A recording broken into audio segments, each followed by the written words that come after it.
Maybe today will be the day I look at the camera for the whole video. Maybe not.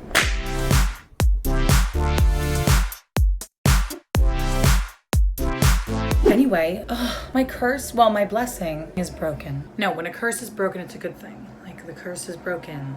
We're better, we're free, we're not under this curse. So what's it called when something really good? Oh, my luck is up. Anyway, believe it or not, even though I've had a decent amount of sex and I used to go on 3 dates a week with different people, which means I've met a lot of people. Even though I've probably online dated like maybe 100 people, or at least talked to them, right? At least, I mean, like, think of how many people, if you're on Tinder, you're probably like talking to like 5 a night, right? Maybe you're not falling in love, maybe you're not planning a date, maybe you're not hooking up. If it's during a pandemic, you're definitely not hooking up. You know who you are. I've had this really good luck streak where I've never, ever, crossed my heart here, ran into an ex, a one-night stand, a hookup, a date, or even someone I've talked to online. I've never ever had to run into them in my life. So I don't know, I felt blessed. What did Carrie Bradshaw say? Like, chances of running into your ex are high.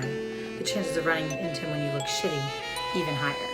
And honestly, the odds were in my favor in that one, because sometimes I don't walk around looking too good. You know, hungover, walk of shame, grocery store run, even just like the Sunday morning coffee run. Like, I'm not giving you top tier Hannah. Specifically, I'm not giving you what I look like on my dating apps, Hannah. And specifically, I'm not giving you what I looked like when we met up, Hannah, right? But I've never, ever run into them. I don't know if I told you all. A couple months ago, 2-3 months ago, I did that Zoom comedy show. Well, this guy reached out to me afterwards and we were talking for a while, but then I just wasn't into it. He really wanted to start saying, and like, he was calling me a lot. And I was like, I'm in Connecticut with my mom and I'm working. And the chances that I'm always looking good when you call me are slim. So I told him, like, I think we should just, like, if I'm back in the city, I'll let you know, whatever. Then he kept calling me. And I was like, no, last weekend, first weekend back in the city, I go for a walk. I pass him on a date with someone else. So I'm with Liam and I'm like, oh my God, isn't that so funny? Like, that's him. Like, there's no way he can recognize me. I'm in like a jean jacket and my mask and my sunglasses on. I was hidden. I was like, oh my God, that's so funny. That's him. Then we're ending our walk. We like picked up food or something. We picked up a coffee. We're swinging all the way back around, but we're not even passing that same restaurant. We pass him getting on a Vespa. What are the literal odds? First, I run into him twice, so that's like, okay, my luck is over. I'm gonna start running into my exes. This is gonna be like the movie about Christmas where all the ghosts come to visit him. I'm just gonna be seeing all my ghosts, but then my ghosts are going to taunt me even more, and my ghosts are gonna get on Vespas. Anyway.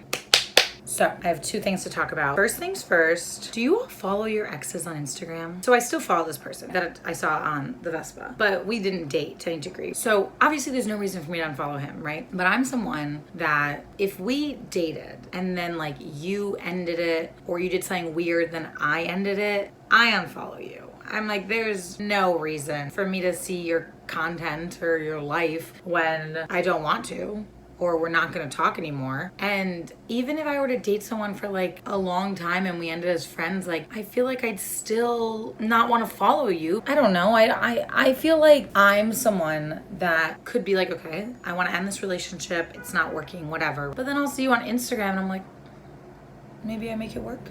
Anyway, I don't follow my exes. If we dated and it's over, I'm thinking I'm pro unfollow your ex. Now, if you're crying, looking at their page, I think even block them. I'm a blocker and I'm an unfollower. But it's come to my attention that a lot of people I know still follow their exes. So obviously I took to the streets to get some answers. And by took to the streets means I texted Cannon, Liam, Steph, and Emma. I'm also going to text Claire and Lauren, and I'm going to text my friend Olivia as well. Am I missing anyone? So here's what they all said. I follow most of them, but some of them I don't follow. I've blocked, unblocked, followed, unfollowed, but currently following. So I do not follow any people I've gone on dates with right now, and to be honest, I never even follow them in the first place. I still follow a couple exes and people I've hung out with before. I've unfollowed a couple. I do not follow my ex on Instagram because I just unfollowed one of them last night. I don't follow any of my exes, but they follow me. I follow pretty much all of my exes. I still follow my ex and he still follows me, and it's only the one ex from high school. And the reason is twofold. The first is that we ended on good terms, whatever. The second is that he's super hot, so when I talk about him to people, I want them to be able to scroll through. Let me know in the comments below if you follow your ex, what are you all doing? What are you all doing with your exes? Is that like a porno? What are you all doing with your exes? What are you all doing with your exes? What are you doing with your exes? Last little update. I have a date tonight. So it's gonna be safe. There's gonna be no kissing and no sex. Even though, didn't that Canadian Prime Minister person say you could have sex with a mask on? Is coronavirus not income? Well, isn't it It doesn't matter actually. Anyway, I have a date tonight. It is wine in the park. So you know what that means. The next video of me will also be probably me drunk after a park date. So part of me is worried I've lost my charm and part of me thinks that could never happen. So I'm going on a date. He's like an artsy, cool, chill guy. He seems nice, seems relaxed, but seems like kind of quirky, funny, which is good because sometimes they're like too cool and then I seem like kind of weird. But in reality, I'm very, very, very cool.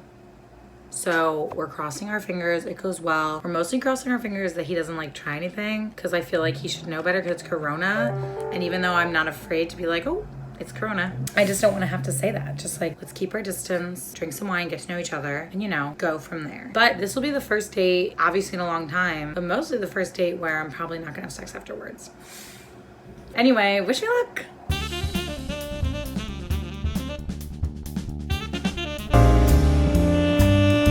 For some reason, being drunk means I don't have the capacity to put the phone places somewhere nice. But I went on a date and I had a lot of wine. And then I came home to finish the night. I just brushed my teeth. It's a martini glass filled with red wine with an ice cube. Kyle, please don't say anything. I feel like I get it. Like, you know, you need it needs to go in the right glass. I understand glasses for certain things, but I don't give a You know, it's really not the same not having the bathroom to record in. I don't know why, but now that I'm home, I'm just so sleepy. Can you imagine if I just fell asleep? I had a good date. I was worried I lost my charm, but then I remembered not even fucking possible. It was really good. It was good, okay? This is like as if you guys were my friends and we all got into bed and I told you my life updates. And if you guys were here, I'd put my arm around you and say, here's my buddies. The date was good though. We got along, he was chill. We were COVID safe, thank God. Cause even though I'm not like afraid to be like, back it up, I was nervous he might be like trying to come to me. And I was gonna have to be like, back it up. You're not worth getting sick for. And that would have killed the mood. There's a second date in our future, but I don't know what that means yet in COVID world. He was cute and funny, and I'm not sure if we got along because we're married or if we got along because it was my first date since COVID, and I'm just like thankful I didn't lose my charm. But it is amazing to me how I never forget to tell people how big my boobs are and that I hope they don't think they're small just because of the weird t-shirt I'm wearing. Like, you can tell I have big boobs. Why do I always bring that up? But the only thing is I don't know his astrology sign. Like, what if he's a Libra? Ew. My pillows, a big investment I made in my life was to get hotel pillows a couple of years ago. So now it's like I'm in the hotel. I'm gonna call the guy I met up with, meet me at the hotel.